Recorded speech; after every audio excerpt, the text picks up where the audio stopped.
ಮನಸ್ಸನ್ನು ನಮ್ಮ ಹತ್ರ ಈ ಚಿತ್ರ ಮಾಡಬೇಕು ಅಂತ ಕೇಳಿದಾಗ ಮಾಡಪ್ಪ ಸಂತೋಷ ಆಗ್ತದೆ, ಮಾಡು ಜನಮನ ಬರಲಿ ಅಂತ ಹೇಳಿದ್ವಿ. ಇವತ್ತು ಮಾಡಲು ಮತ್ತು ನಮ್ಮ ಕೈಯಿಂದ ಲಾಂಛನ ಮಾಡಿಸಿದ್ದು ನಮಗಿವತ್ತು ಅತ್ಯಂತ ಭಾಳ ಸಂತೋಷ. ಇಲ್ಲಿ ಒಂದು ವಿಶೇಷವಾದ ಗಮನ ನಾವು ಸಮಾಜ, ದೇಶ, ರಾಷ್ಟ್ರ ಗಮನಿಸಬೇಕು.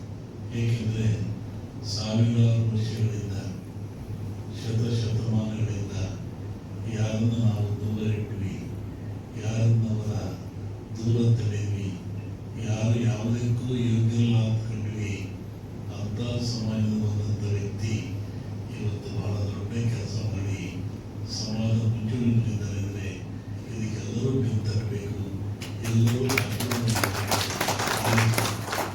ಇವತ್ತು ದುಡಿದಂಥ ಸಮಾಜ ಮೇಲೆ ಎದ್ದು ನಾವು ಬಲ್ಲೆವು, ನಾವು ನಾಡಬಲ್ಲೆವು, ಆಡಬಲ್ಲೆವು, ಬದುಕಬಲ್ಲೆವು, ಎಲ್ಲ ರಂಗದಲ್ಲಿ ನಿಂತು ನಾವು ಶ್ರಮಿಸ್ತೀವಿ ಅಂತೇಳಿ ಇವತ್ತು ಕಲಾ ಪ್ರಪಂಚದಲ್ಲಿ ನಮ್ಮ ಮೂರ್ತಿ ಅವರ ಸಂಗಡಿಗಳು ನಿಂತು ಮಾಡತಕ್ಕಂಥದ್ದು ಅತ್ಯಂತ ಶ್ಲಾಘನೀಯ, ಅಮೋಘವಾಗಿರ್ತಕ್ಕಂಥ. ಬುದ್ಧಿಯುಳ್ಳವರು ಮಾಡೋದು ದೊಡ್ಡದಲ್ಲ, ಜ್ಞಾನಿಗಳು ಮಾಡೋದು ದೊಡ್ಡದಲ್ಲ, ವಂಶಪಾಲ ಬಂದಂಥ ಪರಂಪರೆ ಮಾಡೋದು ದೊಡ್ಡದಲ್ಲ. ನಿರಕ್ಷರ ಕುಕ್ಷಗಳಾಗಿ ದುಡಿದಕ್ಕೆ ಒಳಪಟ್ಟು ಕೂಲಿದಾರಿ ಮಾಡಿ ದುಡಿದು ಎಲ್ಲರದ್ದು ಜೀವಿಸ್ತಕ್ಕಂಥ ಒಂದು ಸಮಾಜ ಇವತ್ತು ತಲೆಯೆತ್ತಿ ನಿಂತು ಈ ಸಮಾಜದಲ್ಲಿ, ಈ ರಂಗದಲ್ಲಿ ನಾವು ಬದುಕ್ತೀವಿ, ತೋರಿಸ್ತೀವಿ ಅಂತೇಳಿ ಮಾಡಿದ್ರಲ್ಲ, ಭಾಳ ಖುಷಿಯಾಯಿತು. ನಾನು ನೋಡಿದೆ, ಏನಪ್ಪ ಅವಾಗ ಹೇಗಿದ್ದೆ ಈಗ ಹೇಗಿದ್ದೆ ಅಂತೇಳಿ ಮೊದಲೇ ಕಲೆ ಮೇಲಿಸಿದೆ. ಆ ಹೆಣ್ಣುಮಗಳು ಭಾಳ ತುಂಬ ಚೆನ್ನಾಗಿ ಮಾಡಿರ್ತಕ್ಕಂಥದ್ದು. ಇದು ಚೆನ್ನಾಗಿ ಆಗಬೇಕು, ಜನ ಪ್ರೋತ್ಸಾಹಿಸಬೇಕು, ಇದು ಸಮಾಜ ಒಪ್ಪಬೇಕು. ಇಂತಹ ಸಮಾಜದಲ್ಲಿ ಇದು ಬೆಳೀಲಿ, ಬಾಳಿ ತಾರಿಸಿ ಮುಕ್ತಿಯ ಮತ್ತು ಅವರ ಸಂಘಟನೆಗಳು, ಚಲನಚಿತ್ರರು ಮಾಡತಕ್ಕಂಥ ಕಾರ್ಯ ಅಮೋಘವಾಗಲಿ, ಇದು ಹೆಚ್ಚು ಹೋಗಿ ಎಲ್ಲ ಕಡೆ ನಾಡಿ ಜನವನ್ನು ಗೆಲ್ಲಿ ಅಂತೇಳಿ ಇದೆಲ್ಲ ಆಶೀರ್ವದಿಸಿ ಇದು ಬಿಡುಗಡೆ ಮಾಡ್ತಾ ಇದ್ದೇವೆ. ನನ್ನ ದೈವಕ್ಕೆ ಸಮಾನರಾದ ಪೂಜ್ಯರಾದ ಗುರುಗಳಿಗೆ ನನ್ನ ಅಭಿನಂದನೆಗಳು. ನಾನು ಈ ಕಾರ್ಯಕ್ರಮವನ್ನು ಮಾಡಬೇಕಂತ ಹೋಗಿ ಕೇಳಿದಾಗ ನಾನು ಬರ್ತೀನಿ ಬಿಡು ಅಂತೇಳಿ ನನಗೆ ಆಶೀರ್ವಾದ ಮಾಡು. ಇವತ್ತು ನನಗೆ ತುಂಬ ಸಂತೋಷ ಆಗ್ತಾ ಇದೆ. ನನ್ನ ಗುರುಗಳು ಬಂದು ನನಗೆ ಆಶೀರ್ವಾದ ಮಾಡಿರೋದ್ರಿಂದ ನನಗೆ ಅತ್ಯಂತ ಸಂತೋಷವಾಗ್ತಾ ಇದೆ. ಈ ಸಿಂಹಪುರಿಯ ಸಿಂಹ ಎಂಬ ಸಿನಿಮಾ ನಾವು ಒಂದು ಹಿಂದಿನ ಚರಿತ್ರೆಯನ್ನು ಆಧರಿಸಿ ನಾವು ಈ ಸಿನಿಮಾ ಮಾಡಿದ್ವಿ. ಏಕೆಂದರೆ ನಮ್ಮ ಮನೆ ದೇವರ ಒಂದು ಇತಿಹಾಸವನ್ನು ಹಿಡ್ಕೊಂಡು ಆಕೆಯ 1200 ವರ್ಷಗಳ ಹಿಂದಿನ ಒಂದು ಆಧಾರಿತ ಕಥೆಯನ್ನು ಇಟ್ಕೊಂಡು ಈ ಸಿನಿಮಾ ಮಾಡಬೇಕಂತೇಳಿ. ಯಾಕಪ್ಪ ಅಂದರೆ ನನ್ನ ತಾಯಿಯನ್ನು ಎಲ್ಲೋ ಒಂದು ಕಡೆ ನಾನು ಪ್ರತಿಷ್ಠಾಪನೆ ಮಾಡಿದೆ. ಆ ತಾಯಿನ ಸಾವಿರಾರು ಕಣ್ಣುಗಳು ನೋಡಬೇಕಂತ ನನ್ನ ಆಸೆ ಇತ್ತು. ಹಾಗಾಗಿ ನಾಯಕ ನಟನಾಗಿ ನಾನೇ ಮಾಡಬೇಕಾಯಿತು. ಈ ಚಿತ್ರ ನನ್ನ ಗುರುಗಳಿಂದ ಇದು ಇವತ್ತು ಲಾಂಛನ ನನಗೆ ತುಂಬ ಸಂತೋಷ ಆಗ್ತಾ ಇದೆ.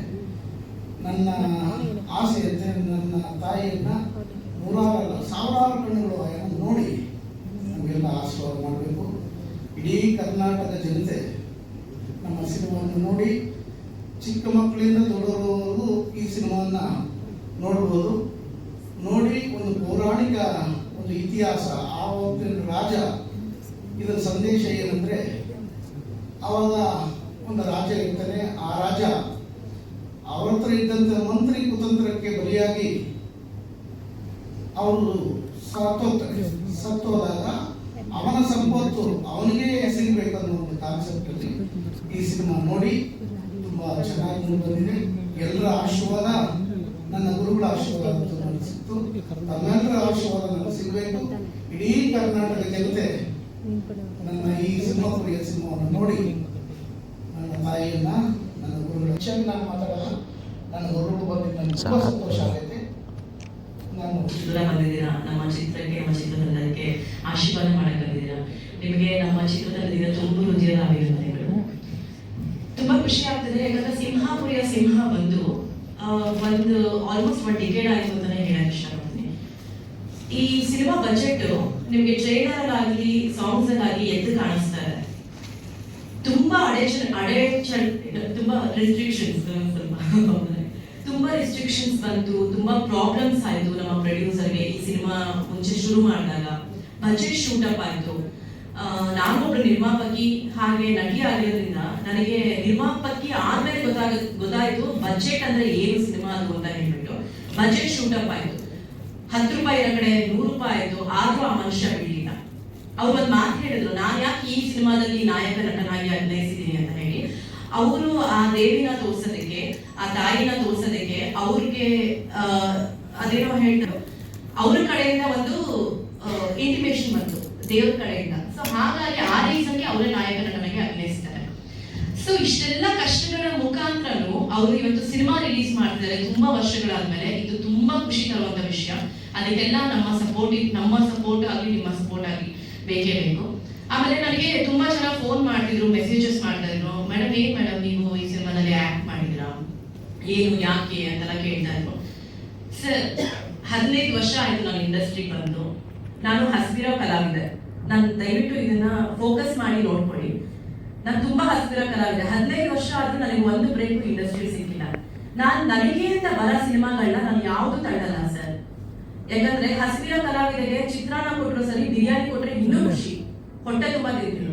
ಯಾವ ಸಿನಿಮಾಗಳು ಬಂದ್ರು ಒಂದು ಬಜೆಟ್ ಪ್ರಾಬ್ಲಮ್ ಆಗುತ್ತೆ, ಇಲ್ಲಾಂದ್ರೆ ಡೇಟ್ಸ್ ಪ್ರಾಬ್ಲಮ್ ಆಗುತ್ತೆ, ಇಲ್ಲ ಹೊಸಬ್ರಿಗೆ ಸಿನಿಮಾ ಮಾಡೋದೇ ಗೊತ್ತಿರಲ್ಲ. ಸೊ ಇಷ್ಟೆಲ್ಲ ಒಂದು ಪ್ರಾಬ್ಲಮ್ ಸಿಂಹಾಪುರಿಯ ಸಿನಿಮಾ ನಾನು ಓಕೆ ಅಂದೆ. Sir I do it. ನಾನು ಒಳ್ಳೆ ಕಲಾವಿದೆ. ನಾನು ಅವ್ರ ಜೊತೆ ಮಾಡಲ್ಲ, ಇವ್ರ ಜೊತೆ ಮಾಡಲ್ಲ, ಆ ಪಾತ್ರ ಮಾಡಲ್ಲ, ಈ ಪಾತ್ರ ಮಾಡಲ್ಲ ಅಂತ ಹೇಳಿದ್ರೆ ನಾನು ಕಲಾವಿದೆ ಆಗಕ್ಕೆ ಲಾಯಕ್ಕೆ ಇಲ್ಲ. ಫಸ್ಟ್ ಆಫ್ ಆಲ್ ನಾನು ಆಕ್ಟ್ರೆಸ್ ಆಗಕ್ಕೆ ಲಾಯಕ್ಕಿಲ್ಲ. ಅಂಡ್ ಹೇಳ್ಬೇಕು ಅಂದ್ರೆ ನಮ್ಮ ಪ್ರೊಡ್ಯೂಸರ್ ಅನ್ನದಾದ್ರು, ನಾನು ಇಷ್ಟು ಸಿನಿಮಾಗಳಲ್ಲಿ 27 ಸಿನಿಮಾ ಮಾಡಿದ್ದೀನಿ. ಇಷ್ಟು ಸಿನಿಮಾದಲ್ಲಿ ನಾನು ಏನ್ ಪೇಮೆಂಟ್ ತಗೊಂಡು ಇದೊಂದೇ ಸಿನಿಮಾದಲ್ಲಿ ಆ ಪೇಮೆಂಟ್ ಅವ್ರು ನನಗೆ ಕೊಟ್ಟರು. 4-5 ಸಿನಿಮಾ ಪೇಮೆಂಟ್ ಇದೊಂದು ಸಿನಿಮಾದಲ್ಲಿ ನನಗೆ ಕೊಟ್ಟರು. ಆಕ್ಚುಲಿ ಅವ್ರ ಜೊತೆ ಆಕ್ಟ್ ಮಾಡೋದು ಕನ್ವಿನ್ಸ್ ಮಾಡಿದ್ರು ಅಂತಲ್ಲ, ಹೇಳ್ತಾ ಇರೋದು. ಯಾಕಂದ್ರೆ ಆ ಟೈಮಲ್ಲಿ ಆ ಕಷ್ಟದಲ್ಲಿ ಅವ್ರು ನಮಗೆ ಸಹಾಯ ಮಾಡಿದ್ರು. ಸೊ ಇದೊಂದು ಕ್ಲಾರಿಟಿ ಕೊಡ್ತೀನಿ. ಯಾಕಂದ್ರೆ ತುಂಬಾ ಟ್ರೋಲ್ಸ್ ಬರ್ತಿದೆ, ಸಿಕ್ಕಾಪಟ್ಟೆ ಟ್ರೋಲ್ಸ್ ಆಗಿ ಎಲ್ಲ ಮೆಸೇಜಸ್ ಆಗಿ ಬರ್ತಿದೆ. ಎಲ್ಲೋ ಒಂದ್ ಕಡೆ ಭರವಸೆ ಸರ್. ಏನಂತ ಹೇಳಿದ್ರೆ, ಯಾವ್ದಾದ್ರೂ ಒಂದು ಸಿನಿಮಾ ನನಗೆ ಯಾವ ರೀತಿಯಿಂದ ನಾನು ಬ್ರೇಕ್ ಕೊಡಬಹುದಾ, ಒಂದು ರಾಜಾಹುಲಿ ತರ, ಒಂದು ಶಕ್ತಿ ತರ, ಒಂದು ರಾಗಿಣಿ IPS ತರ, ಈ ತರ ಒಂದು ನನಗೆ ಬ್ರೇಕ್ ಸಿಗ್ಬಹುದು ಅನ್ನೋ ಒಂದು ಚಿಕ್ಕ ಕನಸು ನನಗಷ್ಟೇ. ಅದೇ ರೀಸನ್ ಇಂದ ನಾನು ಬರ ಯಾವ ಸಿನಿಮಾನು ಬಿಡಲ್ಲ. ಸೆಕೆಂಡ್ ಥಿಂಗ್, ಫೈನಲ್ ಥಿಂಗ್, ನಾನು ಏನ್ ಹೇಳಕ್ ಇಷ್ಟಪಡ್ತೀನಿ, ರೀಸೆಂಟ್ ಆಗಿ ರಾಜ್ವಿ ಶೆಟ್ಟಿ ಸರ್ ಒಂದು ಮಾತು ಹೇಳಿದ್ರು, ಸಿನಿಮಾಗೆ ಬೇಕಾಗಿರೋದು ಕಂಟೆಂಟ್, ಆಕಾರ ಆಗ್ಲಿ ವಿಕಾರ ಆಗ್ಲಿ ಅಲ್ಲ. ಆಕಾರ ವಿಕಾರ ನೋಡ್ಕೊಂಡಿದ್ರೆ ಇವತ್ತು ತಿಥಿ ಗಿನ್ನಿಸ್ ವರ್ಲ್ಡ್ ರೆಕಾರ್ಡಿಂಗ್ ಸೇರ್ತಾ ಇರ್ಲಿಲ್ಲ, ಒಂದು ಮೊಟ್ಟೆ ಕತೆ ಲೆಜೆಂಡ್ ಆಗ್ತಾ ಇರ್ಲಿಲ್ಲ. ಸೊ ಅದನ್ನ ನಂಬಿರೋ ಕಲಾವಿದೆ ನಾನು. ಸೊ ಎಲ್ಲಾ ಕಲಾವಿದರಿಗೂ ಅದನ್ನೇ ಹೇಳ್ತೀನಿ, ಅದೆಲ್ಲ ಟ್ರೋಲ್ ಪೇಜಸ್ಗೂ ಅದನ್ನೇ ಹೇಳಕ್ ಇಷ್ಟಪಡ್ತೀನಿ. ಸರ್ ನೆಕ್ಸ್ಟ್ ಸಿನಿಮಾನು ಅಷ್ಟೇ, ಯಾರ ಜೊತೆ ಅಭಿನಯಿಸೋದು ಅಭಿನಯಿಸ್ತೀನಿ, ಯಾವ ಪಾತ್ರ ಕೊಟ್ಟರು ನಾನು ಮಾಡ್ತೀನಿ ಸರ್. ನನಗೆ I am looking for the hopes and best ಅಷ್ಟೇ. Thank you sir. Thank you.